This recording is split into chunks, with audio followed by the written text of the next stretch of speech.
À toi qui veux créer un monde meilleur, accepte qu'est-ce que tu ne peux pas changer. Inspire-toi de tout ce qu'il y a de beau et de bon. Et passe à l'action. Je suis très excité de vous présenter mon invité de marque aujourd'hui sur un sujet qui me passionne en tant que prof, parce qu'on va essayer de répondre à une question qui se veut simple et complexe. Comment mieux apprendre? Et donc intimement lié, comment mieux enseigner.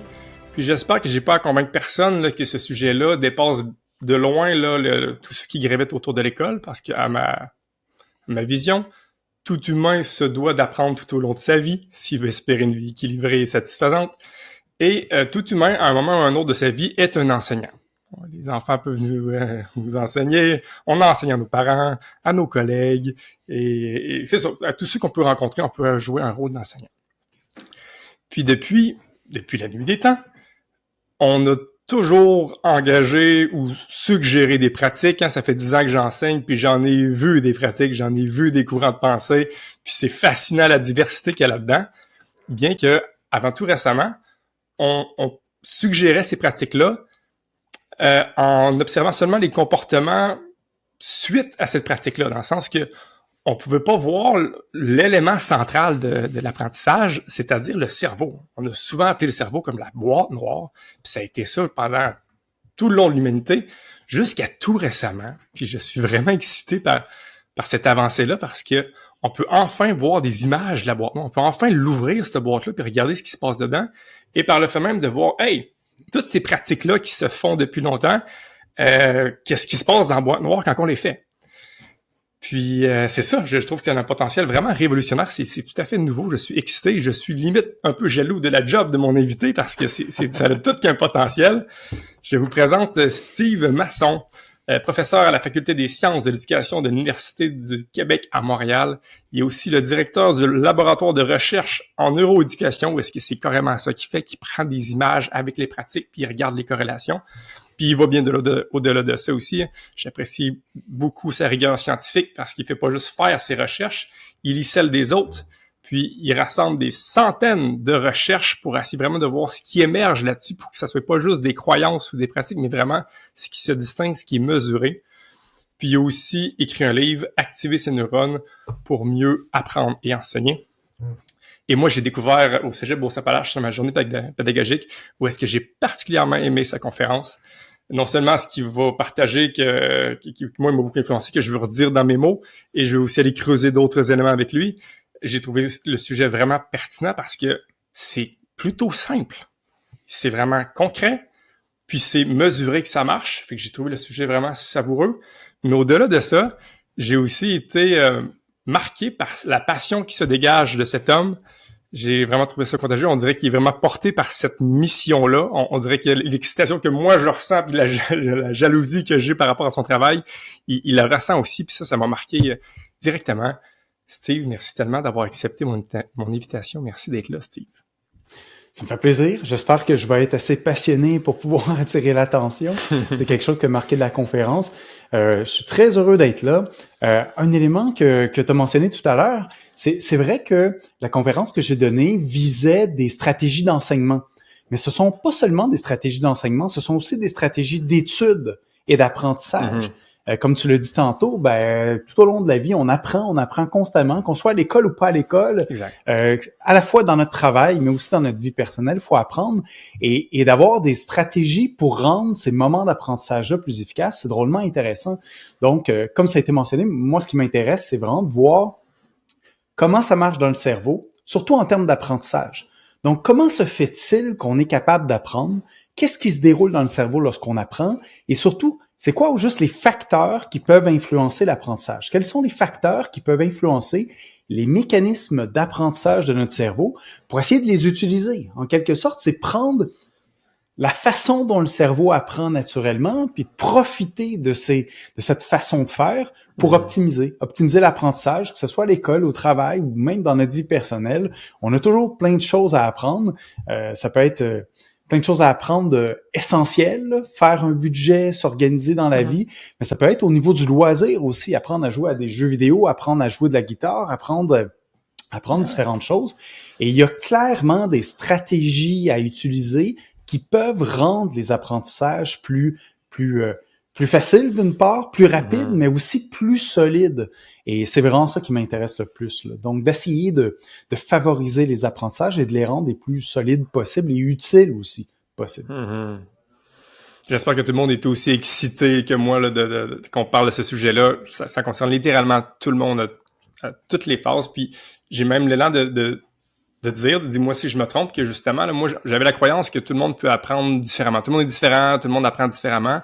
Alors que, en fait, oui, mais il y a quand même des principes qui se dégagent, qui sont universels. Puis c'est ça qu'on va parler aujourd'hui.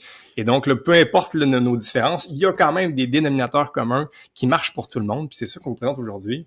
N'est-ce pas excitant?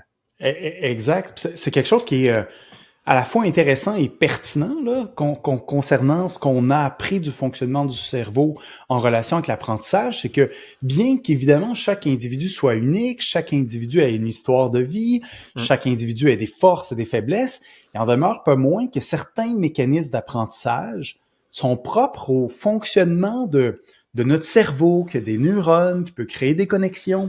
Et ça, ces mécanismes-là sont généraux. Ils s'appliquent aux petits bébés, aux enfants, aux adolescents, aux adultes, aux personnes âgées, même aux animaux, même certains des principes. Donc, s'appliquent au fait qu'on a des neurones qui peuvent créer des connexions. Et conséquemment, on a tous ce substrat-là, en quelque sorte, qui sert de base à l'apprentissage. Et c'est une des choses qui est intéressante, c'est que ces principes-là, si vous posez la question, est-ce que ça peut être pertinent pour moi? La réponse est oui, parce que ce sont des principes généraux d'apprentissage qui s'appliquent carrément tout le temps. Il peut y avoir aussi des principes spécifiques à certains contenus, à certaines situations, mais nous, on va se concentrer vraiment sur les aspects qui risquent d'avoir un impact sur vous, sur vos apprentissages. Donc, c'est vraiment l'angle d'attaque que j'avais choisi pour la conférence, puis c'est sûrement l'angle d'attaque qu'on va avoir pour notre rencontre aussi. Ben ouais, on va vérifier si je suis bon élève, on va voir si j'ai bien appris ta conférence sous peu, là, fait que je vais faire dans mes mots, là, qu'est-ce que j'en retiens. Puis justement, j'ai hâte de voir aussi ce que tu auras à dire en complément, parce que sûrement que mon apprentissage n'est pas complet. Mais avant de rentrer dans le vif des principes qu'on va voir, il y en a 3, en fait, que tu as présentés dans le cadre de la conférence. Je suis curieux de te poser une question un peu personnelle pour assouvir ma curiosité, là. Cette fameuse passion-là, on dirait que je te sens en mission, là, où est-ce que... Mais je le sens encore aujourd'hui, même à travers l'écran, là, que ça t'habite fondamentalement. Je suis curieux de savoir d'où c'est que ça vient, ça, Comment t'expliques la passion qui t'anime aujourd'hui? Ben, tu sais, il y a comme plusieurs raisons, mais une des raisons, moi, ma formation initiale, c'est enseignant. J'ai enseigné les sciences au secondaire. J'ai même enseigné au primaire aussi, même si j'ai été formé pour enseigner au secondaire. Le hasard m'a amené dans une école à vocation scientifique et comme j'avais un bagage scientifique, ben, ça m'a amené à enseigner là. Donc, j'ai enseigné pendant 5 ans à peu près. Et quand j'enseignais, ben, j'avais évidemment à cœur la réussite des élèves que j'avais, là, tu sais, comme tout enseignant, ou en tout cas, je l'espère. Mais une espèce d'incertitude de pas être sûr si ce que je faisais était correct. Tu sais, je me disais, OK, j'essaie d'enseigner le plus clairement possible, de choisir les bonnes activités pédagogiques, les bonnes stratégies d'enseignement, puis bien sûr, je lisais sur le sujet, mais quand je lisais sur le sujet, c'est-à-dire sur les stratégies d'enseignement ou les modèles d'enseignement, c'était comme pas si clair que ça, que c'était efficace. Parce que parfois, on s'appuyait pas nécessairement sur des données. On n'avait pas nécessairement fait de tests en salle de classe. On avait encore moins regardé les mécanismes dans le cerveau qui permettraient de voir est-ce que ça semble être efficace ou pas. Et si bien que j'avais comme une espèce d'angoisse quasi existentielle. Hein. Je fais-tu correctement ma job?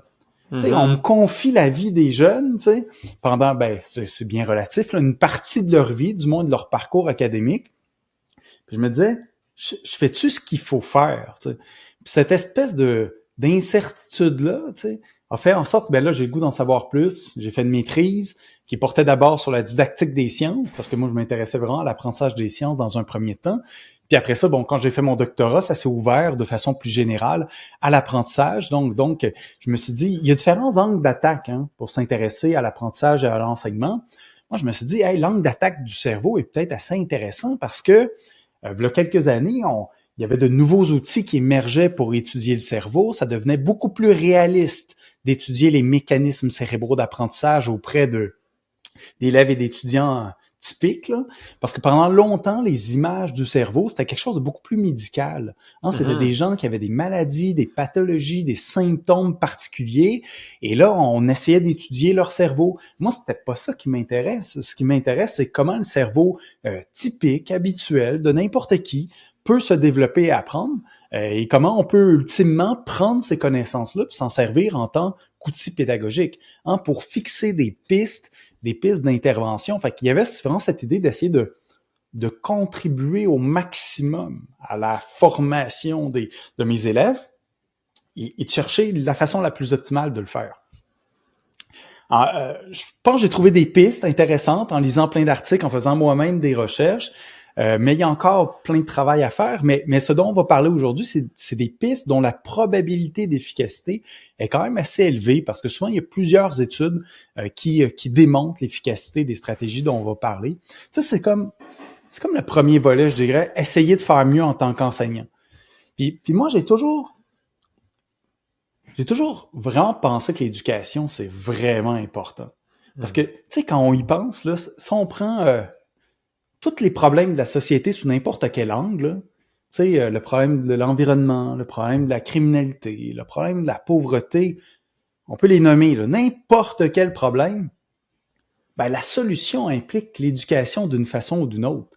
Tu sais, pour avoir des pistes de solutions par rapport à l'environnement, ben il faut certainement avoir un certain bagage sur ce qu'est l'environnement, comment ça fonctionne, c'est quoi les changements climatiques. Pour les ingénieurs, ce serait c'est quoi les pistes de solutions technologiques peut-être au changement climatique. Si les étudiants deviennent à la place des politiciens ou autres, ben d'avoir un bagage de connaissances pour prendre de bonnes décisions. Puis tu sais, vous le savez, l'éducation aussi, ça peut avoir plein d'impacts aussi sur plein d'aspects de la société.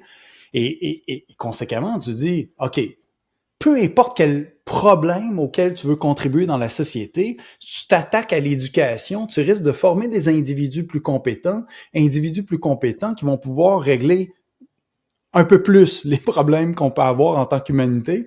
Fait que je me disais, c'est une piste de solution. Mais tu sais, pour atteindre cet objectif-là, d'essayer d'aider les gens à devenir les plus positifs possibles, il faut vraiment essayer d'y aller dans cette direction-là, c'est-à-dire avec un enseignement, une pédagogie, un système éducatif qui est le plus efficace possible. Fait que c'est beaucoup de mots, là, mais tout ça pour dire que c'est pour ça que je fais ça. Fait que moi, je m'intéresse au cerveau, oui, là, mais ce qui m'intéresse surtout, c'est comment est-ce qu'on peut faire pour utiliser ces connaissances-là et mieux apprendre soi-même et aider les élèves, les étudiants à mieux apprendre aussi. C'est vraiment ça qui me motive. Il y a vraiment un côté un peu utilitariste derrière ce que je fais. Je veux que ça serve à quelque chose, je veux que ça soit utile, je veux que ça favorise l'apprentissage. Je me reconnais beaucoup dans ton discours, là. C'est clair que je suis enseignant parce que j'ai à cœur l'éducation puis j'y vois un potentiel. Il faut être patient, par exemple, faut le dire. Hein, ça prend plusieurs années, mais en même temps, Colin, que ça vaut la peine là, de mettre des efforts là-dessus puis d'avoir justement de revenir comme sur du solide, parce que autant que c'est important, autant que c'est fait du n'importe quoi, puis là, c'est là que ça m'excite beaucoup ce qu'on va dire ici, parce que c'est ça, là, derrière tous nos mots, il y a des centaines de recherches qui commencent à pointer vers des directions, on commence enfin à avoir des corrélations qu'on va vous présenter à l'instant. On va arrêter d'être agace, puis surtout dans le vif du sujet pour justement là, créer notre monde meilleur en partant d'améliorer notre apprentissage de nous à nous, d'une part. Puis par le fait même, ça pourra avoir un impact aussi sur notre système d'éducation. Alors, principe numéro 1, mesdames et messieurs, activer le neurone à plusieurs reprises. Celui-là me paraissait assez évident. Tu sais, moi, on a souvent entendu ça. Lui, il m'a pas trop surpris. Bien que j'ai aimé les nuances, ou du moins les moyens pour les faire atterrir. Tu sais, là, bien sûr, là, il faut avoir plusieurs moments d'activation. Tu sais, c'est ça. Dans la répétition, on répète souvent en éducation, puis c'est bien normal. Mais là où est-ce que j'ai mis la nuance, puis encore une fois, on mesure la différence, c'est que, tu sais, un classique de façon d'apprendre, c'est que les gens, mettons, relisent leurs notes, ou bien ils assistent au cours, tu sais, ou est-ce qu'ils ont quand même une position passive pour apprendre, alors que ce que la mesure montre, c'est que lorsque tu essaies d'entraîner, en fait, de faire l'effort de te rappeler toi-même des connaissances, puis il faut commencer, tu sais, je veux dire, si tu veux te rappeler par quelque chose, ben il faut au départ l'avoir reçu d'une certaine façon, mais justement, là, une fois que tu as cette étape-là, c'est pas de relire et de relire toujours la même chose, c'est d'essayer par toi-même d'aller chercher dans ta mémoire long terme les éléments, pour y faire des liens, dans le fond. Parce que là où est-ce que j'ai été flabbergasté, c'est que tu nous as montré une image, justement, là où est-ce que tu fais l'analogie avec la forêt, d'ailleurs, que j'apprécie beaucoup, moi, les images, pour comprendre ce truc complexe-là qui est notre cerveau, qui est la boîte noire. C'est ça, on peut voir notre cerveau comme une grande forêt dense. Et lorsqu'on fait un apprentissage, c'est qu'on trace une nouvelle trail dans notre forêt qui va connecter une autre trail.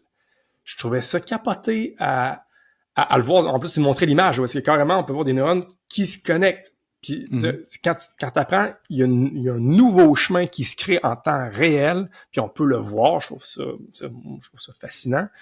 Puis qu'à l'image de la forêt aussi, c'est pas à cause que tu as tapé une trail une fois que c'est réglé, ce chemin-là, il est bon pour la vie. Hein? Ça se passe la première fois, tu vas pouvoir passer. Tu as besoin d'une bonne machette pour la première fois, mais tu es de repasser une couple de fois parce que rapidement, le chemin va se refermer comme une forêt.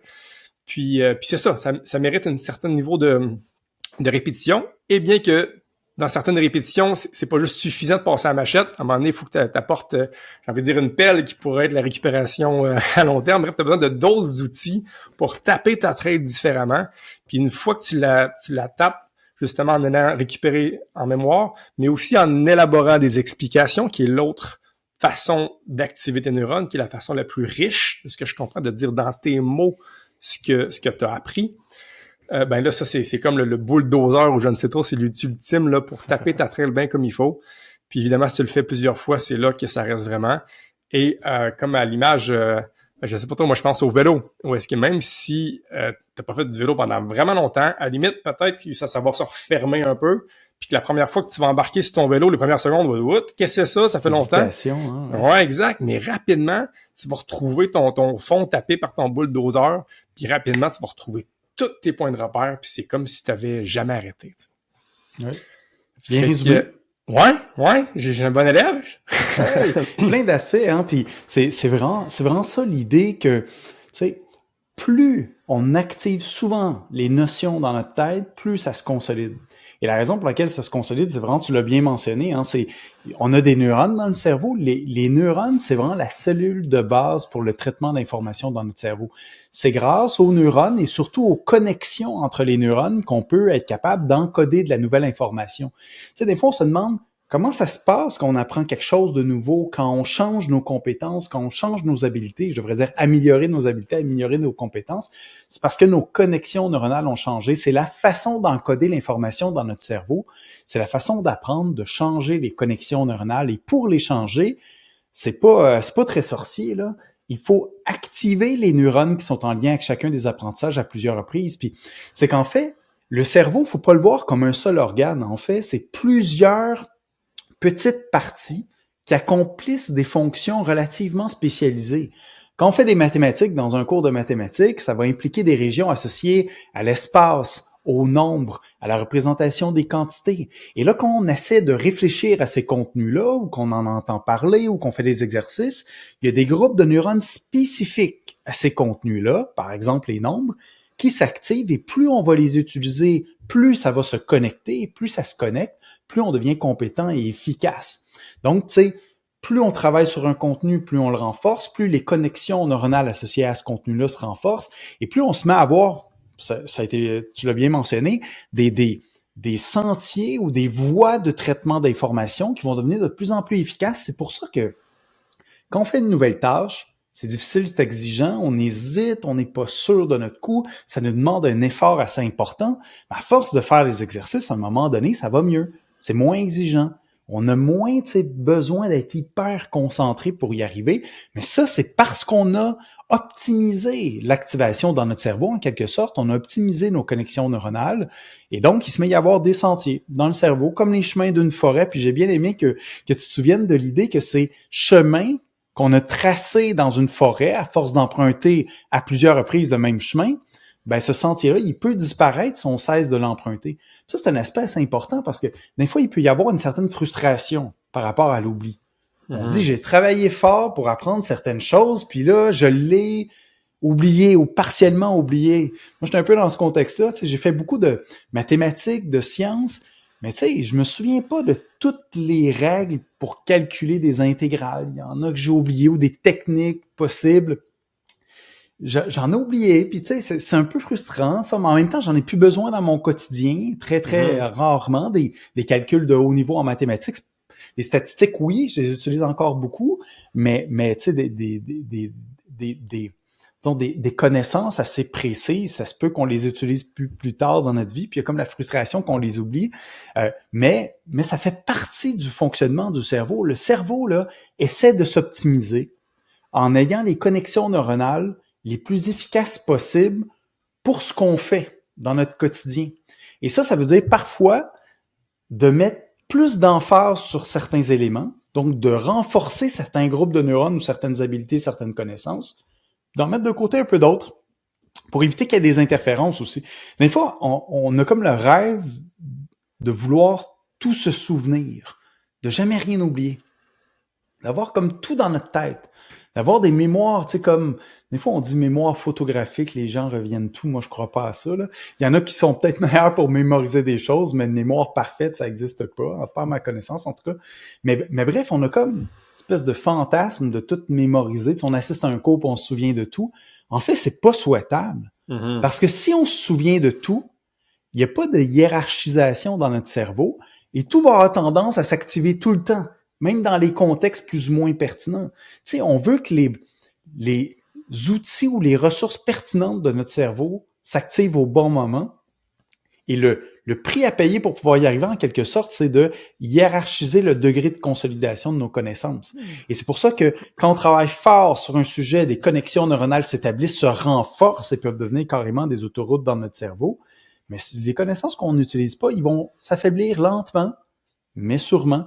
Mais c'est pas nécessairement négatif. En tout cas, faut pas juste le voir, le côté négatif de la chose. Ah, j'aime beaucoup ce que tu dis, dans le sens que moi aussi, je me reconnais beaucoup, là. J'ai souvent été frustré par ma mauvaise mémoire que je nommais. Ah, Colin, j'oublie encore des affaires, puis je voyais ça comme un défaut, alors qu'une chance qu'on a ça aussi. Parce que si on n'avait pas cette capacité-là naturelle du cerveau chez tout le monde, fait que c'est même pas un défaut, c'est juste quelque chose de base, ben on pourrait vraiment limite être confus ou avoir une difficulté de prioriser finalement dans notre vie ou voir la prochaine chose que je vais dire à la limite là, parce que je vais avoir trop d'informations, je vais tout savoir en même temps, puis là ça peut apporter un élément de confusion là, de tout se rappeler. Ouais, si c'est ça, ben oui, c'est ça, parce que tu sais, on a besoin de se souvenir de quelque chose dans un contexte donné et que tout se met à s'activer. Tu sais, comment est-ce qu'on fait pour trouver l'information qui est pertinente, celle qu'on cherchait? Hein? Ça devient un défi encore plus grand parce que là, tous nos souvenirs se chevaucheraient d'une certaine façon. Même chose pour nos connaissances, même chose pour nos habiletés. Puis, ce serait pas nécessairement optimal. Puis, une chose qui est super intrigante par rapport au cerveau aussi, c'est spontanément, on a tendance à penser qu'apprendre, c'est créer des connexions neuronales. Mais c'est pas tout à fait ça, hein? En fait, apprendre, c'est ajuster les connexions neuronales. Puis par là, la distinction est assez importante, c'est que oui, quand on apprend, on peut créer de nouvelles connexions, mais parfois des connexions déjà existantes, l'apprentissage va les renforcer ou va les affaiblir. Ou parfois, apprendre, ça veut dire défaire des connexions neuronales parfois. Puis il y a un truc assez fascinant, c'est que dès la naissance, la quantité de connexions neuronales explose dans le cerveau. C'est hallucinant. Si tu regardes les connexions neuronales d'un enfant là, entre 0 et à peu près 2 ans, ben, ça dépend de la région cérébrale, là, mais à peu près, disons, jusqu'à 2 ans, il y a une explosion du nombre de connexions neuronales. Puis après ça, pendant plusieurs années, il y a une diminution du nombre de connexions neuronales, jusqu'à une stabilisation. On appelle ça de l'élagage, en fait. Mais cet élagage-là est essentiel pour arriver à apprendre. Parce que, tu sais, on voit des fois, pour apprendre à marcher, okay? Pour apprendre à marcher, on se dit qu'il faut créer des connexions neuronales qui vont nous permettre de marcher. Oui, mais apprendre à marcher, c'est aussi et peut-être surtout défaire les connexions neuronales qui font en sorte qu'on a des gestes pas coordonnés, qui nous font tomber par terre. Des fois, c'est pas juste activer des neurones et créer des connexions, c'est éviter d'activer des neurones qui ne sont pas pertinents dans la tâche qu'on doit faire, pour se concentrer sur les groupes de neurones et les mouvements qui vont nous permettre de marcher ou de faire du vélo ou de résoudre un problème en mathématiques. Fait qu'il y a vraiment cet aspect-là que c'est plus un ajustement dans les connexions neuronales. Tu sais. C'est un autre aspect qui est assez fascinant du cerveau aussi. Tu sais. En tout cas, on dirait que je viens d'apprendre quelque chose, parce que là, je nommais que apprendre, c'est créer un nouveau chemin, mais apprendre, ça peut être aussi détruire enlever des chemins. enlever des chemins. Ouais. Puis ça fait un lien où est-ce que j'avais un commentaire dans le sens que moi, dans mes cours de maths, je célèbre beaucoup l'erreur. Puis je trouve que c'est de quoi qui est souvent pas mis de l'avant dans l'éducation. On tape souvent sur les doigts de l'erreur, alors qu'à mon regard à moi, je vois pas comment faire des apprentissages sans faire d'erreur. J'enseigne calcul intégral, justement, cette session-ci. Puis, tu sais, il y en a qui veulent être parfaits, tu sais, mais comment tu veux être parfait lorsque tu apprends? Si tu fais pas d'erreur, c'est que t'es limite pas en train d'apprendre. Peut-être que je pousse un peu mon raisonnement, mais mon point étant que, c'est ça, dans les activations de neurones, si j'entends bien, d'activer des neurones en faisant des erreurs, ça peut être bon. Ou est-ce que justement, tu peux peut-être prendre conscience qu'il y a un de tes chemins qui est pas bon, puis que, dans le fond, c'est une activation ou une désactivation qui est nécessaire, puis les erreurs est une belle façon d'activer nos neurones? Est-ce que ma croyance est validée par... Oui, puis non, mais l'erreur là en éducation puis au niveau de l'apprentissage, c'est vraiment un sujet hyper important. Puis il y a comme des points de vue souvent peu nuancés à ce propos. Il y en a qui disent l'erreur, c'est extraordinaire, ça sert de base à l'apprentissage. Je suis d'accord avec ça. Il y en a d'autres qui vont dire « Hey, l'erreur, faut peut-être faire attention. » là. Parce que si on fait des erreurs, on est en train d'activer des neurones qui sont en lien avec l'erreur, neurones qui vont se consolider, parce qu'à chaque fois qu'on active des groupes de neurones, ça se consolide. Hein? C'est comme un principe en neurosciences qu'on appelle les neurones qui s'activent ensemble, se connectent ensemble. Si on active ensemble un groupe de neurones, ils se connectent et ça augmente la probabilité de réactivation future. Fait que si on fait à plusieurs reprises la même erreur, on est en train de tracer un sentier dans notre cerveau qui va nous encourager à retourner vers la même erreur.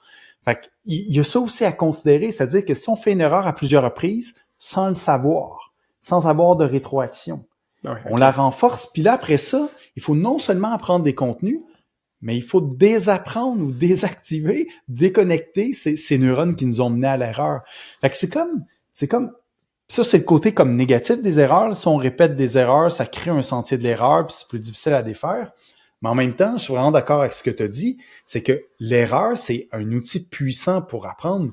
Puis il y a des études qui montrent que si on fait des tâches, si on s'exerce dans quelque chose, puis notre objectif, c'est de s'améliorer, ben, de faire quelques erreurs en cours de route va faire en sorte qu'on va apprendre plus rapidement que si on n'avait pas fait d'erreur. Fait que c'est vraiment comme un outil puissant pour apprendre, puis il faut pas voir les erreurs comme étant un problème en soi. À la fin de la séquence d'apprentissage, si on fait encore des erreurs, c'est un problème en soi, mais en cours d'apprentissage, c'est pas du tout mauvais de faire des erreurs, c'est pas du tout mauvais de se lancer dans des tâches, tu sais, comment je pourrais dire, qui représentent un certain défi. Pas un défi démesuré par contre, là, mais un certain défi dans lequel peut-être qu'on va faire des erreurs en cours de route, mais on va apprendre de ces erreurs-là. Mais l'important avec l'erreur, c'est d'apprendre de ces erreurs-là. Si on fait des erreurs, mais on s'en occupe pas, c'est pas mieux non plus. Fait que la question d'erreur est quand même assez importante, effectivement. Fait que je pense que je comprends ta nuance dans le sens que tu sais, de faire des erreurs sans avoir conscience que c'est une erreur, puis la répéter, là, c'est pas bon. Là, tu renforces ton erreur. Oui. Mais ça arrive, hein? Ben oui, ça arrive, mais c'est lorsque tu prends conscience de ton erreur que là, ça, c'est une bénédiction. Parce que là, tu vois ta trail qui est pas bonne, puis là, ça te donne la chance de vouloir replanter des arbres là ou laisser la fougère pogner là parce que tu viens de te rendre compte que c'est une erreur. Oui, puis il y a une autre chose par rapport à l'erreur, c'est on a toutes sortes de biais cognitifs dans notre cerveau qui nous amènent à prendre des raccourcis de la pensée, souvent pour éviter de faire trop d'efforts. Mais parfois, ces raccourcis de la pensée ou ces biais cognitifs-là nous amènent vers des erreurs sans le savoir. On peut devenir convaincu de certaines choses. Par contre, on peut être, par exemple, en science, il y en a plein, là, être convaincu que les objets plus lourds tombent plus rapidement, même si la résistance de l'air est négligeable, ce qui est erroné. Si la résistance de l'air est négligeable, l'accélération est la même. Mais c'est un peu contre-intuitif, ça. Nos sens nous disent que ça tombe plus vite quand c'est plus lourd, que ça coule plus quand c'est plus lourd. Par exemple, la flottabilité. Mais, tu sais, vous savez, un paquebot, là, ça flotte, mais c'est lourd, OK? Donc, la lourdeur est pas le seul facteur à considérer dans la flottabilité. C'est bien sûr la masse volumique ou la substance, si vous préférez. Tu sais, donc, tu sais, le problème avec l'erreur, c'est des fois, on ne sait pas toujours qu'on a commis une erreur. Sans plus, si on répète à plusieurs reprises une erreur sans le savoir, si on s'en sert dans son discours de cette erreur-là, ou de cette fausse conception-là, ou de cette conception, disons, erronée ou partiellement erronée, on peut devenir vraiment convaincu de quelque chose. hein, puis là, ça devient difficile de changer après. Fait que, tu sais, faut aussi avoir une certaine forme d'autocritique ou de doute par rapport à nos propres pensées pour justement être ouvert au fait que peut-être ce qu'on fait, peut-être ce qu'on dit, c'est erroné ou partiellement incorrect pour laisser de la place à l'ouverture puis à la modification des connexions neuronales. Pour ça, l'un des aspects dont on parlera peut-être plus tard, c'est la question de la rétroaction. D'essayer d'aller chercher de la rétroaction quand on pense quelque chose pour s'assurer qu'on n'est pas dans le champ. De pas se faire des accroires. Hein. Des fois, on peut être convaincu qu'on a donc raison puis que les autres ont tort. Mais parfois, c'est plus compliqué que ça. Puis ça vaut la peine d'avoir cette ouverture à recevoir du feedback de d'autres personnes. Tu sais. Ah, j'aime ça.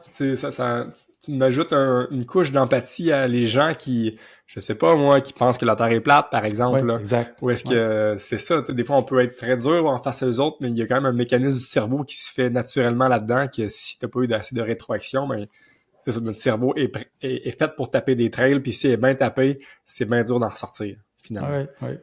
Ayons de l'empathie pour ceux qui savent pas qu'ils ont tort.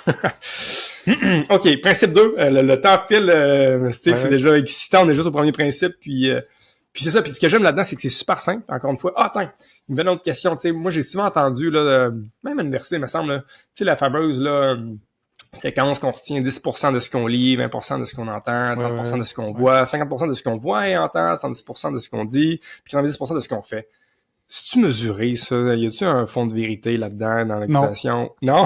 Non. Il y a un truc qu'on appelle la pyramide d'apprentissage. C'est ça à quoi tu fais référence. Souvent, c'est représenté sur une pyramide. Puis là, on dit vraiment, il y a des pourcentages précis associés à certaines activités. Il semblerait que écouter un cours, c'est complètement médiocre. On retient seulement 10% de l'information. Mais que je pense que si on enseigne ou qu'on explique soi-même les choses, on retient 90%. Puis souvent, il y a une référence en bas de la pyramide. C'est écrit le National Training Laboratories dans le Maine. Ou des fois, c'est une autre référence. Il y en a carrément qui sont allés voir ce laboratoire-là puis leur ont demandé d'où viennent ces chiffres-là? C'est quoi l'étude? Ça n'existe pas. Il n'y a pas d'études qui ont démontré ces pourcentages-là. Puis quand on creuse l'histoire, j'ai entendu que c'est peut-être en fait un étudiant au doctorat de cette équipe-là qui a mis une figure dans sa thèse, basée sur aucune donnée. La personne voulait juste illustrer, je crois, voulait juste illustrer le fait que quand c'est plus actif, on a plus de chances d'apprendre. La personne a mis des beaux petits pourcentages, mais il n'y a pas de données qui appuient ça. Puis quand on y réfléchit, ça n'a aucun sens. Tu sais, retenir 10% de ce qu'on entend dans un cours, par exemple, ben, ça se peut pas pour plein de raisons. La première raison, c'est ça dépend. Ça dépend si l'enseignant là s'en va dans toutes les directions, son discours est incompréhensible versus s'il est bien structuré. C'est sûr qu'on va retenir plus de choses si le discours est plus structuré. Hein, ça dépend aussi possiblement de la nature des contenus, de nos connaissances antérieures sur le sujet. C'est plus facile de suivre l'explication de quelqu'un si on a des bases versus si on connaît rien dans le domaine. Hein. Fait que ce pourcentage-là, c'est sûr qu'il varie en fonction de différents paramètres. Puis même, tu sais, au bas de la pyramide, on retient 90% de ce qu'on enseigne, de ce qu'on explique. Mais si ce qu'on explique, c'est pas vrai. Si on donne une explication à quelque chose, mais notre explication est erronée, hein, puis on a donné des exemples tantôt qu'on peut avoir de fausses croyances, mais être convaincu qu'on a raison, mais on a tort. Mais si notre explication est pas juste, correcte, on va renforcer des fausses croyances. Donc, ça sera pas on retient 90% de ce qu'on explique, ça va être on s'enfonce encore plus dans l'erreur quand on explique des éléments faux. Fait que, bref, cette pyramide-là, il faut la laisser tomber. Quoique, tu sais, il y a une certaine vérité, avec beaucoup de nuances, dans le fait que plus on s'engage activement dans nos apprentissages, plus on travaille fort, plus on fait de la récupération en mémoire au lieu de la relecture. Hein, relecture, c'est facile, c'est passif, on retient des choses, mais on en oublie aussi beaucoup. C'est généralement vrai. Par contre, si on fait l'effort d'essayer de se souvenir des contenus dans un livre ou dans un cours, cet effort de récupération en mémoire va être plus efficace. Ça, c'est plus actif. On fait quelque chose, on essaie de se souvenir. Ça, c'est souvent vrai. Plus on fait d'efforts cognitifs, plus on risque de s'en souvenir. Mais ces pourcentages précis-là. Ouais. Non. Ok, cool, mais je suis content de poser la question. Puis si je résume là, ce qui est vrai, puis ça montre aussi en évidence à quel point ton travail est important, parce qu'il y en a-tu des fausses croyances en éducation? Ah oui, ça, c'en est une que j'ai entendue souvent, là, que j'avais comme... Mais c'est pas juste en éducation, hein, c'est dans tous les domaines, en fait. Même en mathématiques, il y en a beaucoup. Ah ben oui. On pourrait y consacrer beaucoup de temps. oui. Mais sautons au principe 2, mais en rappelant finalement, là, en résumé, où est-ce qu'activer le plus possible, répéter, peu importe la façon, c'est bon. Idéalement, les formes les plus actives possibles, c'est-à-dire de pas juste lire passivement, mais essayer de se rappeler ce qu'on a lu ou ce qu'on a entendu, ce qu'on est capable, quitte à les compléter en lecture, justement, de combiner ces trucs-là, c'est ce qui est souhaitable. Puis dans le meilleur des mondes, dans le fond, c'est d'aller de l'enseigner. Fait que ce bout-là de la pyramide était quand même vrai, parce que si tu l'enseignes, si tu le dis, puis tu l'expliques à quelqu'un d'autre, nécessairement, tu dois récupérer des connaissances antérieures. Fait que tu fais ça, puis t'es active aussi. Donc, c'est celle la plus complète, elle qui demande le plus d'énergie. Puis j'ai envie de dire aussi que c'est ça, j'ai la croyance que plus que tu fais de liens dans ta tête, plus que tu renforces ta capacité là à apprendre finalement. Parce que tu sais, j'aime bien en maths, mettons, là, lorsque je sais pas moi, j'explique un concept. Tu sais, si j'ai fait avec des nombres, ok, mais si je suis capable de mettre une image, par exemple, là, je vais aller toucher une autre partie de mon cerveau finalement, où est-ce que là, tu peux comme faire des liens entre la partie nombre, mais aussi une partie spatiale et visuelle. Puis si tu es capable de créer un lien là, ça renforce ta compréhension le plus de liens que tu es capable de faire. Et donc, en devant l'expliquer, tu t'actives toute ta section du langage, de le mettre en mots. Puis ça, c'est une autre section là, puissante du cerveau là, dans le cortex. Puis là, tu refais d'autres liens et donc c'est payant. Exact, parce que quand tu élabores des explications, en vrai dire, tu fais comme deux choses. D'abord, tu récupères en mémoire tes connaissances, qui les renforcent, puis en plus, tu établis des liens avec d'autres connaissances qui renforcent encore plus, puis qui fait différents chemins pour retrouver l'information par la suite. Donc, plein d'avantages, en fait. Ouais. Cool! Puis c'est ce que je suis en train de faire actuellement. Je suis en train de vraiment renforcer mes apprentissages que j'ai. Une autre chose intéressante aussi, c'est qu'il y a du temps qui s'est écoulé. On arrive entre la conférence et l'explication. Ouais, exactement. Principe numéro 2, je l'ai aimé parce qu'il est super simple. C'est espacer les activités d'apprentissage. Ouais. Ça, si j'avais su ça au début de mon parcours scolaire, ça m'aurait vraiment évité bien des soucis, parce que j'étais de ceux, dernière minute, qui avaient un examen, je donnais le go, je faisais un rush, je faisais un gros bloc de 3, 4, 5 heures pour mon examen. Puis de voir que, tu sais, je me convainquais, je me racontais l'histoire que moi, c'est comme ça que j'apprends, c'est frais dans ma mémoire, non. Il y a plein de croyances par rapport à ça. Mais là, maintenant, on a des images, on a des mesures, des méta-analyses, puis c'est juste faux. Fait que, tu sais, si tu veux plus apprendre, tu prends ce même bloc de 3 heures-là, mais tu l'espaces.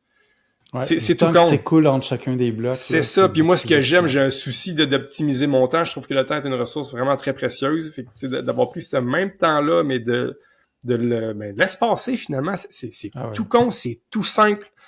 Puis ça change tout. Ça change tout. Ça a un impact positif sur la mémorisation et sur l'apprentissage. C'est tout. C'est simple de même. Oui, exact. Puis moi, je pense que c'est mon principe favori, celui-là. Parce que, habituellement, pour apprendre plus, faut se forcer plus. Faut travailler plus fort. Faut travailler plus longtemps. Mais ce principe-là, ça dit juste d'organiser d'une certaine façon son étude, son travail. Et sans plus d'efforts, ça va donner plus de résultats. Oui. C'est quand même assez extraordinaire, là. Quand même. Mais Puis tu sais, t'es pas le seul à penser que, tu sais, d'avoir comme le mode de fonctionnement. Hey, si par exemple j'ai un examen, je vais étudier beaucoup la veille de l'examen et je vais bien réussir. Et il y a souvent l'idée, si on étudie beaucoup la veille d'un examen, par exemple, ça va être frais dans notre tête. Comme j'ai moins de chances de l'avoir oublié. C'est pas faux, OK? C'est-à-dire que si on révise un contenu, si on active les neurones liés à un contenu, ça crée une consolidation supplémentaire et donc de réviser juste avant un examen, ça fait un pic d'activation juste avant, ça va être plus facile de s'en souvenir. C'est pas nécessairement mauvais d'étudier juste avant un examen, sauf que, tu l'as bien dit, si on veut consacrer 3 heures à l'étude de quelque chose, mais d'étudier ce 3 heures-là seulement la veille de l'examen, c'est pas optimal. C'est bien mieux de diviser ça en blocs de 30 minutes, 1 heure, peu importe, et d'étudier les journées précédant l'examen. On étudie un peu, on attend le lendemain, on étudie un peu, on attend le lendemain, et la veille de l'examen, on étudie quand même, la veille ou le matin même. Donc, on veut la dernière réactivation, parce que la dernière réactivation donne un pic qui va s'affaiblir avec le temps, parce que, tu sais, quand on apprend quelque chose, on finit par l'oublier. Donc, si on étudie, puis on a l'examen juste une semaine plus tard, puis on révise pas les contenus, c'est pas une bonne idée, là. Ouais. Fait qu'il faut réviser juste avant l'examen, mais pas faire toute notre étude la veille de l'examen. Puis là, tu sais, je comprends les étudiants de penser ça, parce qu'en fait, si tu étudies longtemps le même contenu, ça donne l'impression que tu le maîtrises. Mais est-ce que tu le maîtrises parce que tu viens juste de le voir puis de faire les exercices, ou est-ce que tu le maîtrises parce que tu le maîtrises? Autrement dit, tu sais, c'est-tu parce que tu as répété les mêmes contenus dans ta tête pendant 3 heures de temps que tu sais, versus c'est parce que ça a changé tes connexions neurales. Puis c'est subtil la différence, mais c'est quand même assez important, parce qu'il y a des études qui montrent que si tu fais constamment les mêmes exercices sur le même sujet, tu vas devenir rapidement très bon dans les exercices parce que tu viens juste les faire, pas parce que tu as compris la matière. Et conséquemment que si tu fais tous les exercices d'un coup, puis là, tu attends une journée, 2 journées, une semaine, ben probablement tu vas avoir tout oublié. Parce que c'est une autre chose. Les gens disent, j'ai étudié beaucoup la veille d'un examen, j'ai à peu près réussi l'examen, ou j'ai réussi l'examen, mais j'ai tout oublié par la suite. Oui, mais plus on apprend de façon limitée dans le temps, plus c'est intense, plus c'est regroupé, plus on l'oublie vite. Puis tu sais, quand on pense, même pas à long terme, là, juste à moyen terme, c'est pas une bonne stratégie d'oublier vite les choses. Tu sais, on est au cégep, par exemple, là, t'as une série de cours. Souvent, il y a des préalables, ça se construit. Hein? Puis ce qu'on voit en mathématiques, par exemple, au niveau des dérivés ou du calcul intégral, on s'en sert tout le temps en sciences par la suite. On veut certainement pas l'oublier.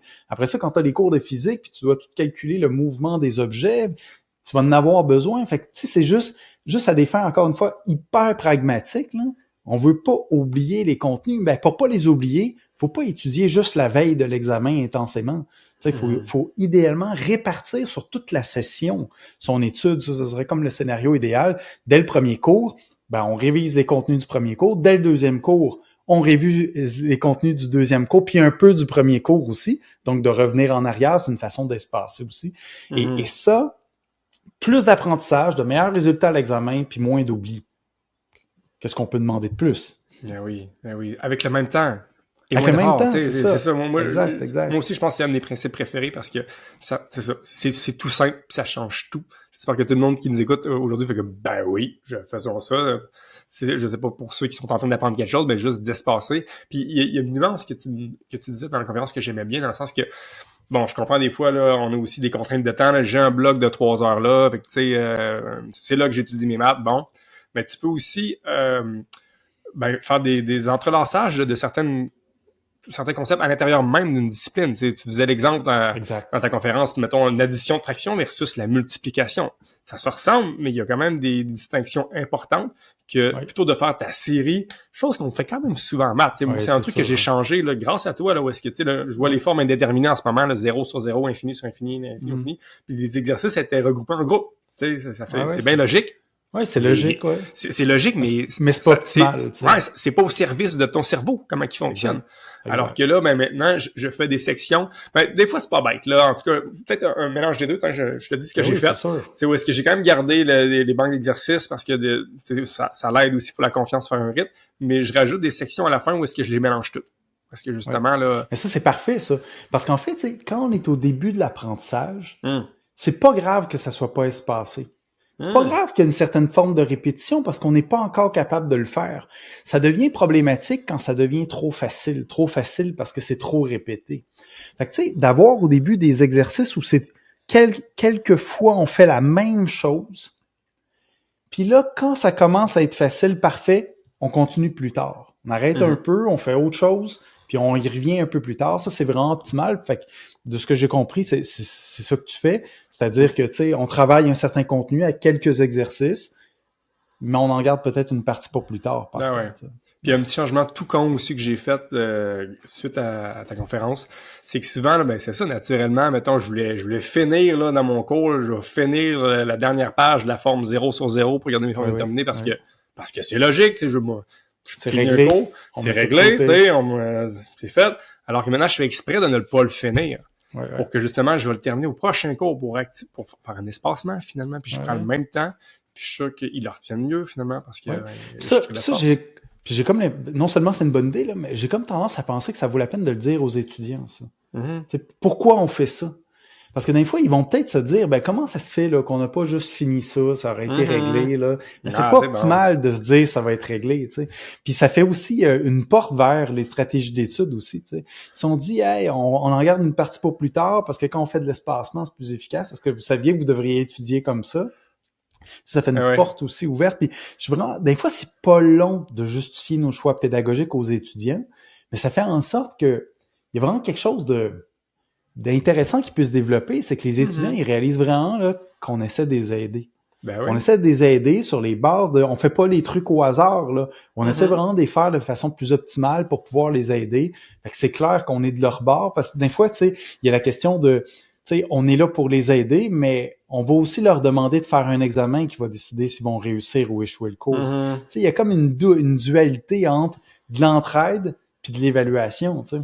Ouais, tellement. Puis là, si on explique nos choix pédagogiques, ben c'est notre objectif, c'est clair, c'est de favoriser la réussite de tout le monde. Tu sais. Ben oui, puis j'irai même plus loin que ça, parce que en faisant ça, non seulement j'enseigne les maths, mais je suis en train de leur enseigner comment fonctionne leur cerveau, qui est un solide cadeau à faire à la prochaine génération. C'est sûr. C'est sûr parce que c'est quand même assez étonnant là, qu'on passe des années et des années à l'école, puis que c'est assez rare qu'on nous donne des stratégies d'études concrètes, en tout cas celles basées sur le fonctionnement du cerveau. C'est rare, ça arrive heureusement de plus en plus, il y a quelques écoles qui en parlent à leurs élèves, mais c'est assez rare, fait qu'on c'est tout à fait possible qu'on soit rendu au cégep, puis qu'on n'ait vraiment pas réfléchi ou qu'on ne nous ait pas présenté des stratégies d'études efficaces, mais il est pas trop tard pour l'apprendre, parce qu'après ça peut servir toute notre vie. Ça peut servir si on va à l'université par la suite, mais ça peut servir aussi dans le cadre de notre travail. Donc, ça vaut la peine de l'apprendre. Je suis vraiment d'accord avec toi.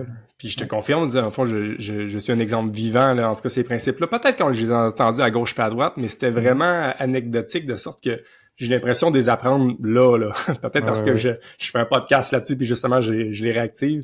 Mais bon, tu sais, c'est ça, je suis vraiment content qu'on partage ces connaissances-là. J'espère que ça va être au service de tous ceux qui vont nous écouter. Puis par le fait même, là, ben c'est ça, réactiver ces connaissances-là en créant de l'espace.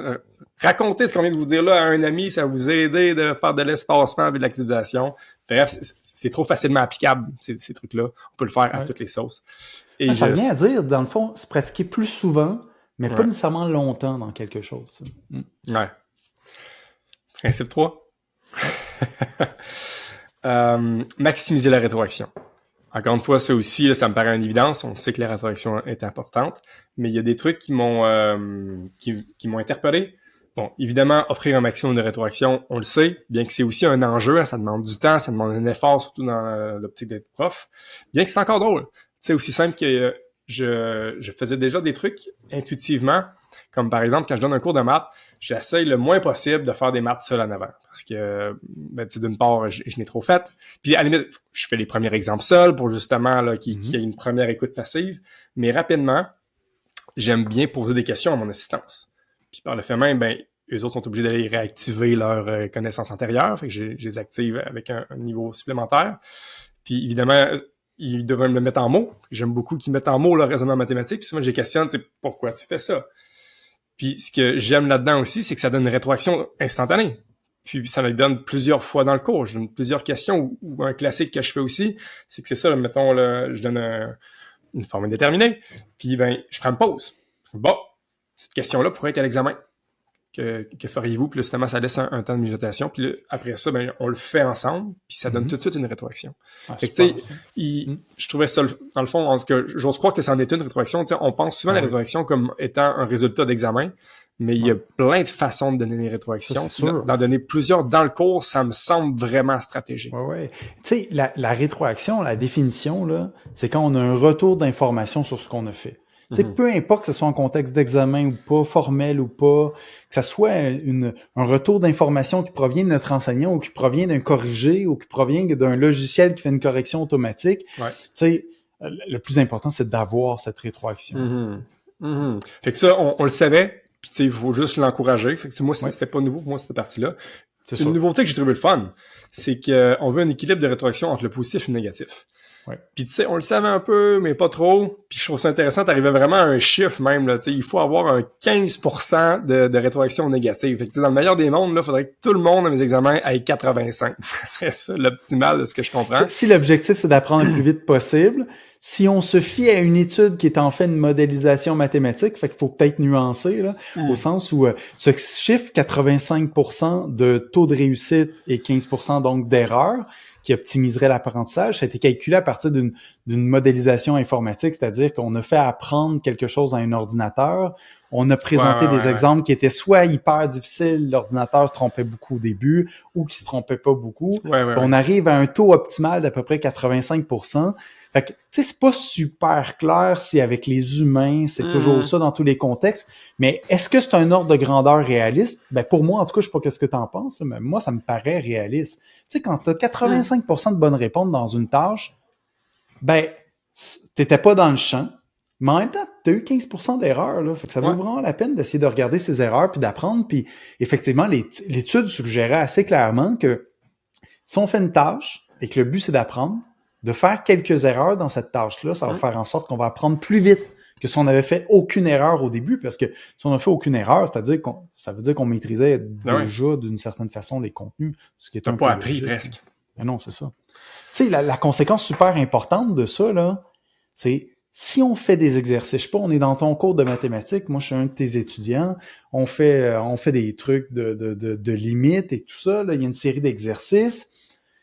Puis je suis pas capable du tout de faire les exercices, je me trompe systématiquement. Ça veut peut-être dire que ces exercices-là, étant donné mon niveau de compréhension de la matière, sont trop difficiles. Je devrais essayer d'en trouver des plus faciles ou de faire une tâche qui est plus facile avant de faire les exercices. La tâche la plus facile, ça peut être aussi simple que lire et relire les contenus, essayer de s'en souvenir, puis essayer de faire un premier exercice, puis essayer de le comprendre. Bref, quand les tâches sont trop difficiles, souvent, c'est mieux d'essayer de trouver, OK, qu'est-ce que je pourrais faire pour commencer par un petit morceau plus facile dans un premier temps, pour après ça, aller vers le plus difficile. Ça, ou l'inverse, c'est-à-dire que si quelqu'un, OK, regarde les exercices, les fait, puis c'est tout vraiment facile, on peut se demander à un moment donné si ça vaut la peine de faire tous les exercices qui sont dans la séquence. Peut-être c'est pas nécessaire dans certains cas. T'sais. Ah oui, c'est ça. Je pense que ça se comprend bien assez intuitivement que si t'as tout bon, c'est limite démotivant dans le sens que t'es pas en train d'apprendre, je veux venir au cours, là, c'est trop facile, c'est pas challengeant. Il y a quelque chose aussi d'assez intéressant de réussir quelque chose qui est pas facile. Ben oui. Il y a comme un sentiment de fierté. D'ailleurs, dans le cerveau, il y a carrément des molécules chimiques qui peuvent être relâchées qu'on appelle la dopamine, en fait, quand on réussit quelque chose. Surtout quand on réussit quelque chose qu'on n'était pas sûr de pouvoir réussir, il y a comme relâchement de dopamine dans le cerveau, puis ça crée un sentiment de plaisir, de satisfaction, où on est content, puis ça on le ressent jamais. Tu sais, c'est pas motivant non plus, hein. Tu sais, ça on est au cégep, puis on ressent jamais comme la fierté d'avoir progressé, d'avoir avancé, puis d'être capable de faire plus que ce qu'on était de faire avant. Mais c'est un aspect important aussi de l'apprentissage puis de l'école en général, je dirais. Si l'école nous amène pas à nous dépasser, puis à aller plus loin, puis à réaliser qu'on a progressé, ben on passe à côté de quelque chose qui est assez fondamental aussi. Tellement. Le dernier, privilégier la rétroaction immédiate, on l'a couvert, puis ça me paraissait aussi assez intuitif, bien que au-delà de trouver ça intuitif, je trouve ça encore le fun de savoir que c'est prouvé par la science. Fait que, on se doutait que ceci était vrai, mais on le mesure. Fait que, c'est encore le fun de l'entendre. Mais lui que j'ai le plus de misère, puis limite, je le trouve contre-intuitif, là, dans le sens, je trouve limite que ça contredit certains principes. Fait que je me permets de te challenger. Excellent, j'aime ça. Mais peut-être que je me trompe. Tu sais, là, c'est ça, à la fin de ta conférence, tu as montré un petit tableau, là, sur le type de rétroaction. Où est-ce que, tu sais, la rétroaction élaborée, rétroaction fournissant la réponse correcte, mais juste sec. Puis rétroaction ne fournissant pas la réponse correcte. Puis on dit qu'une erreur a été commise, mais on dit rien d'autre. Sans dire quoi. Puis c'est ça, là, tu sais, dans le sens que, c'est frappant, les chiffres, tu sais, la rétroaction élaborée est de loin la meilleure. avec la bonne réponse, c'est quand même proche, puis celui ne fournissant pas de réponse correcte est de loin, c'est quoi, c'est 0.49, 0.32, puis 0.05. Puis ça m'a challengé parce que récemment, j'ai changé un peu mon approche dans mes rétroactions. Ben, en même temps, c'est ça, je fais des rétroactions aussi verbales en classe, mais mes rétroactions d'examen. Je te dis, là, ce que je fais souvent, tu sais, je donne souvent des petits tests, d'ailleurs, entre mes examens, pour encore une fois, c'est bien ça. Ouais. Ben oui, c'est ça, pour augmenter l'espacement, puis l'activation, puis tu sais, ça concorde. Puis souvent, en plus, je nomme, qui peut être, somme toute, je pense, un élément de motivation, c'est-à-dire que mes tests, c'est des pratiques d'examen. J'annonce déjà mes couleurs, voici le genre d'examen, des questions qu'il va y avoir à l'examen, mais je vous les pose avant. C'est vrai que de quoi qui vaut pas trop pour d'une part, là, taper sur le nez de certains étudiants qui fait comme « Ah, je suis correct! » Puis le « 30% à mon test. Ouais. Puis, ce que j'ai tendance à faire depuis quelques années, puis ça me semblait, mais en même temps, tu sais, j'ai pas de méta-analyse derrière moi, là, c'est juste mon expérience ponctuelle, c'est que c'est ça. J'ai commencé parce qu'avant, là, souvent, là, je faisais quasiment la démarche au complet à côté de ce qui devait être fait, puis je faisais une réflexion très détaillée sur papier, puis j'étais frustré de voir bien des étudiants qui checkaient ça à moitié. En tout cas, à mon regard, peut-être que c'était moi aussi, puis j'ose croire que certains le faisaient, mais je voyais pas de trucs universels. Alors que ce que je fais maintenant, justement, c'est que je dis où est-ce qu'il y a une erreur, mais j'en dis pas plus. Je fais carrément la pire des affaires, mais de ce que j'observe, c'est quand je fais ça, en disant que, tu sais, celle-là t'as mal, je te dis pas c'est où l'erreur, je donne quelques cues. En fait, souvent, je pointe dans la direction d'où est-ce que c'est, je donne quand même un petit indice, mais sans leur dire, mais en leur précisant que... je veux que personne sorte de la classe sans comprendre leur erreur. Et donc, je les force à aller réactiver leur connaissance intérieure. Je les mets actifs pour spotter leur erreur, pour essayer de formuler de quoi de compréhensible pour comprendre. Puis s'ils ne comprennent pas, ben, ils viennent me voir. Puis que là, finalement, ben, ça reste une activation supplémentaire plus active que si j'écrivais toute la réponse directe. Et donc, en nommant, je suis en train de dire que j'en donne une certaine rétroaction, finalement plus élaborée. Mais en même temps... Ouais, c'est ça, hein? Mais attends, mais tu sais, mais n'empêche que je les laisse travailler avant, parce que de faire une réponse élaborée sans essayer qu'ils réalisent... attends, je commence à l'avoir. Dans le sens que je trouve qu'il y a un bout important là-dedans qui manque. Peut-être qu'il était là, je sais qu'il y a une étude des fois, mais de faire une erreur puis tout de suite avoir tout cuit dans le bec la réponse, je trouve qu'on manque une opportunité d'apprentissage. Ou est-ce qu'il y a de dire, t'as une erreur, et où? Cherche, trouve, active-toi. Puis si tu l'as, ben là, ding, ça, c'est payant quand ils le font par eux-mêmes, là, parce que là, ils apprennent pour vrai par eux-mêmes. Puis si ça bloque, ben là, je donne une réponse élaborée, mais pas avant. Puis il me semble que ça me paraît plus riche que de faire tout de suite une réponse élaborée. Oui, c'est drôlement intéressant comme réflexion. Tu sais, faut dire aussi que les chiffres que je vous ai présentés, ça découle d'une synthèse de plusieurs études différentes. D'une étude à l'autre, ils ne faisaient pas exactement la même chose. OK? Fait que c'est plus des tendances. Mais à l'intérieur des tendances, il y a aussi des facteurs spécifiques des fois qui contribuent. Comme par exemple, on dit, si on reçoit une rétroaction élaborée qui nous explique pourquoi on s'est trompé, qu'est-ce qu'on peut faire à la place, c'est généralement plus efficace. Généralement plus efficace, mais ça dépend si on écoute la rétroaction élaborée. Ça dépend si on est capable de la comprendre, cette rétroaction élaborée, si on n'a pas les bases. Ça dépend si on y porte attention, si on a comme le désir d'essayer de comprendre quelque chose ou pas. Ça dépend de différents facteurs. Puis là, si on prend ton exemple concret, où là, tu fais juste dire « ça, tu as une erreur ». Okay? Les études suggèrent, de façon générale, que si on fait juste ça, ça sera pas efficace. Sauf que là, dans le contexte dans lequel tu es, je pense c'est plus... c'est pas juste de pointer une erreur, c'est en fait, vous avez vu certains contenus, il y a un exercice ou un test qui a été fait, une erreur a été commise, tu pointes l'erreur. Là, ça veut pas dire qu'il n'y a pas de rétroaction plus élaborée nécessairement, parce que, en tout cas, ce qu'on pourrait espérer, c'est l'élève se met à réfléchir, il va aller voir dans ses notes de cours. Là, c'est de l'information, un retour d'information sur ce qui a été fait, parce que là, il peut faire le lien entre ce qui a été fait et ce qu'il y a dans le manuel. Puis là, en plus, tu m'ajoutes que s'ils sont pas capables de comprendre, éventuellement, ils vont te voir, puis là, vous en discutez, puis tu vas élaborer. Fait que tu as vu, il y a comme la composante que la bonne réponse est disponible quelque part. Mm. OK, elle est peut-être pas donnée sur la copie corrigée de l'élève, là, mais elle est quand même disponible quelque part. Fait que j'ai comme l'impression qu'on se retrouverait plus dans la deuxième catégorie, où on dit une erreur, puis on donne la bonne réponse. La bonne réponse serait, par exemple, dans nos notes de cours ou quelque part dans nos notes de... Peut-être pas directement, on s'entend là-dessus, mais indirectement. Et là, en plus, tu ajoutes le fait que c'est toi qui fournis des explications un peu plus détaillées. Fait que là, je suis pas sûr qu'on est de façon très pure dans la circonstance, une erreur a été commise, puis on fait juste dire que l'erreur a été commise. Souvent, quand je fais référence à ça, c'est plus, on fait une tâche, on essaie, on se trompe, on nous dit qu'on s'est trompé, mais on n'a pas l'information pour arriver à comprendre c'est quoi qu'il fallait dans ce cas-là. On n'a pas de référence, on n'a pas d'outils, on n'a pas de manuel, on n'a pas de personne qui nous explique. Et là, il semblerait qu'en général, OK, c'est pas optimal.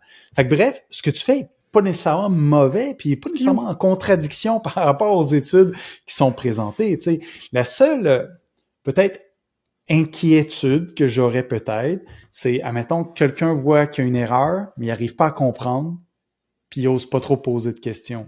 Tu sais, il y aurait ça.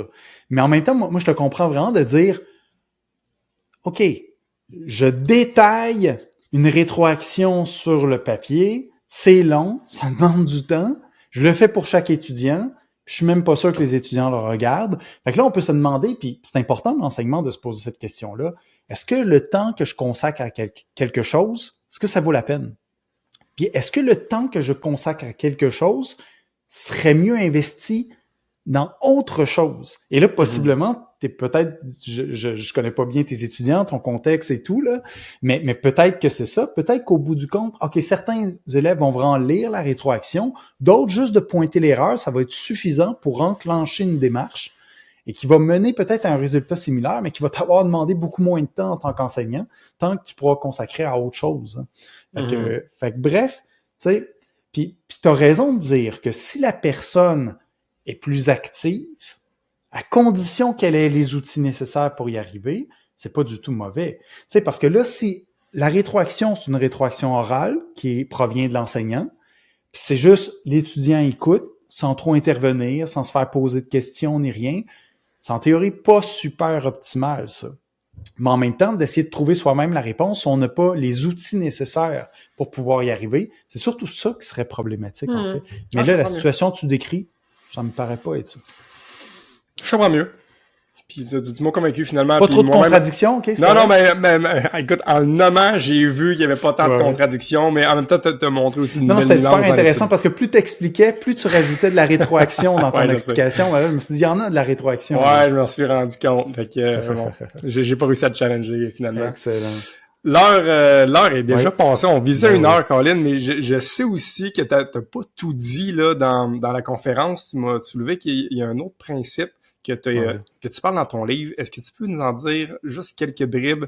Quitte à ce qu'on en reparle une autre fois, parce que moi j'ai adoré, ça l'a passé comme ça l'heure. J'ai encore d'autres questions, mais j'ai à cœur d'être court, mais tu peux peut-être juste nous donner une piste. Ben, tu sais, une piste, là, c'est de croire qu'on est capable de s'améliorer. Ça paraît un peu cliché là, de croire en sa capacité d'apprendre, mais ça a vraiment de réels impacts. Il y a des études qui montrent que si on croit qu'on peut s'améliorer, le cerveau a tendance à davantage s'activer. On a tendance à davantage faire d'erreurs. On a tendance à davantage porter notre attention sur la rétroaction reçue. Ça peut être un facteur de motivation, par opposition à pas croire qu'on peut s'améliorer. Puis ça se peut, hein. On a tous ce qu'on appelle un certain état d'esprit par rapport à notre capacité d'apprendre. Et il y a certaines personnes qui croient qu'elles sont capables ou qu'elles ne sont pas capables en raison de capacités qu'ils ont ou qu'ils n'ont pas. Toi qui enseignes les mathématiques, c'est souvent un domaine qui est associé à la base des mathématiques. On dit il y en a qui l'ont, il y en a qui l'ont pas. C'est évidemment pas tout à fait vrai, ça. Mais si tu adhères à cette idée-là, hey, moi je l'ai pas la base des mathématiques, mais pourquoi cette personne-là ferait des efforts pour essayer de comprendre si au bout du compte, elle sera jamais capable de réussir en mathématiques? Elle est donc mieux d'éviter toujours les mathématiques parce qu'il y a rien à faire. Mais si on croit qu'il y a rien à faire, on fera pas d'effort. Tu sais, le cerveau, là, il veut pas dépenser d'énergie pour rien. Hein. Si on se dit, il va falloir que j'écoute, il va falloir que je participe, il va falloir que je fasse les exercices, il va falloir que j'étudie, pour au bout du compte, qu'est-ce que ça va me rapporter? Rien du tout. Personne ne va faire ça. Hein?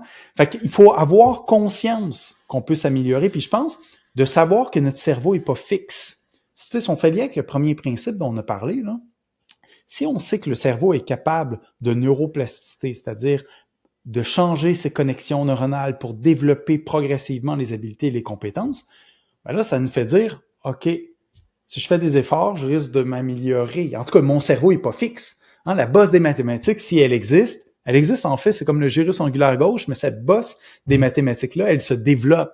Il y a plein d'études qui montrent que cette région-là, quand on devient bon en mathématiques, elle devient de plus en plus activée, elle contribue de plus en plus aux tâches mathématiques, puis on devient avec des compétences mathématiques qui vont en augmentant. Mais bref, de savoir ça, ça vaut la peine. En particulier, tu sais, je sais pas si vous êtes au cégep ou dans un contexte de vie professionnelle, puis là, c'est difficile, c'est exigeant, il faut faire des efforts, mais essayez de vous rappeler que le cerveau n'est pas fixe. Hein. Puis l'idée, une dernière chose aussi, puis je vais m'arrêter là-dessus pour pas que ce soit trop long, c'est apprendre et s'améliorer, c'est toujours un processus. Ça se fait pas du jour au lendemain. Des fois, on peut avoir cette impression-là, j'ai rien compris. Comme si si on n'a pas compris, on ne va jamais comprendre. Mais non, en fait, la compréhension, là, ça se bâtit étape par étape, puis on avance, puis l'important, c'est juste de pas reculer. L'important, c'est d'avancer, et c'est un processus. Il y a personne qui apprend tout instantanément. Hein, des fois, on a l'impression que les gens ont compris du premier coup, mais c'est plus compliqué que ça. Parfois, ces personnes qui ont compris rapidement avaient un bagage de connaissances qui les a aidés à comprendre les différents contenus. Si on n'a pas autant ce bagage de connaissances-là, ben, il va falloir travailler plus, faire plus d'exercices, poser peut-être plus de questions si on ne comprend pas certains éléments, mais la neuroplasticité, là, tout le monde a de la neuroplasticité. Tu sais, il y a, même si on a un trouble d'apprentissage, même si on a un trouble déficitaire de l'attention, moi, j'ai jamais vu aucune étude qui montrait que certaines personnes n'avaient pas de neuroplasticité dans leur cerveau. Ça veut pas dire qu'il n'y a pas de défi en lien avec l'apprentissage. Certaines personnes des personnes qui ont un trouble déficitaire d'attention, certainement qu'elles ont des défis.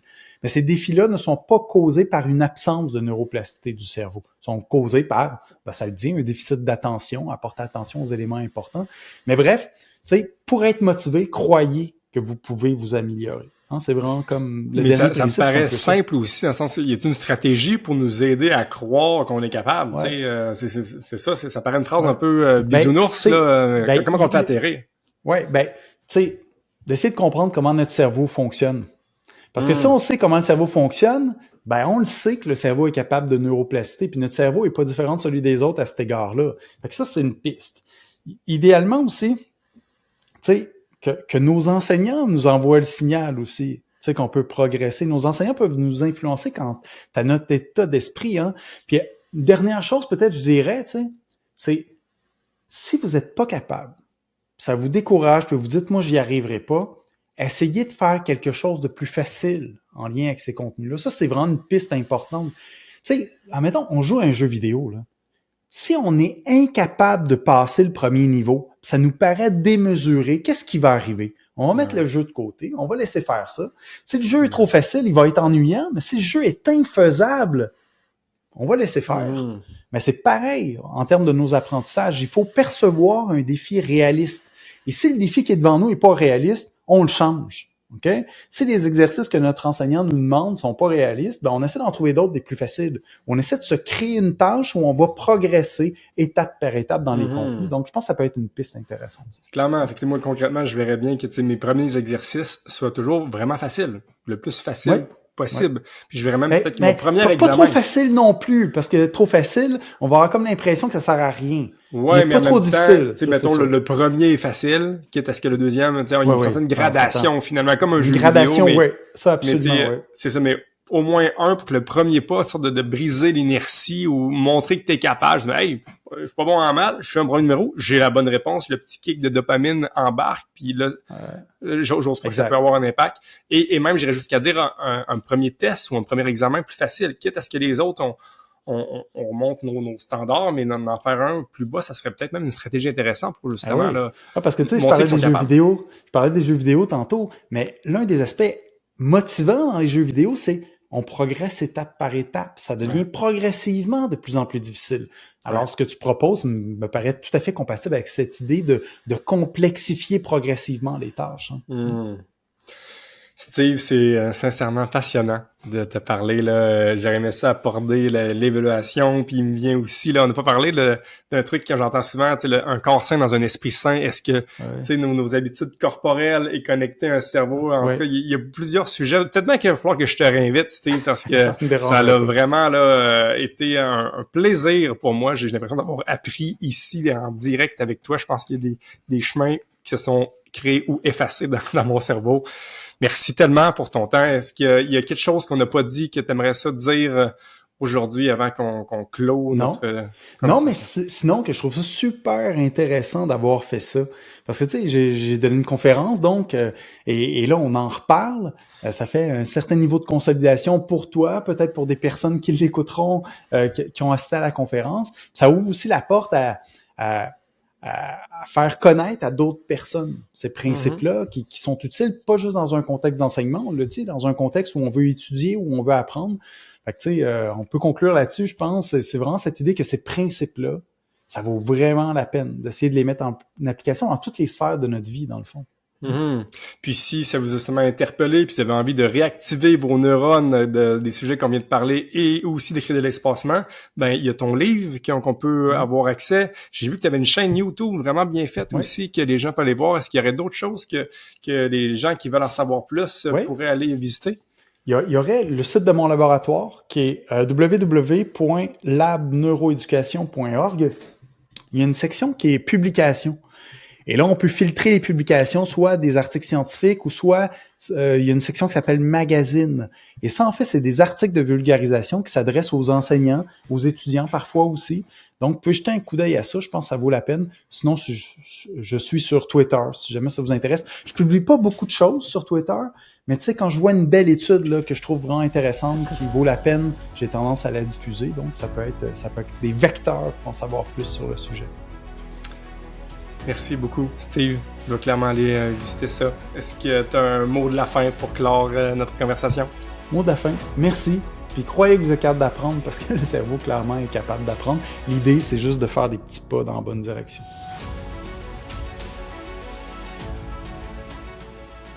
Merci de nous avoir écoutés. S'il te plaît, fais en sorte que les émotions que tu viens de vivre, les idées que tu as dans la tête, ils s'envolent pas en fumée. Fais-le atterrir dans la réalité avec des actions concrètes. Puis pour ça, il n'y a rien de mieux que de se rassembler avec des gens crinqués qui sont dans l'action. On a créé le groupe Level Up. Va voir sur inspire-x.ca/levelup. On a super hâte de te rencontrer.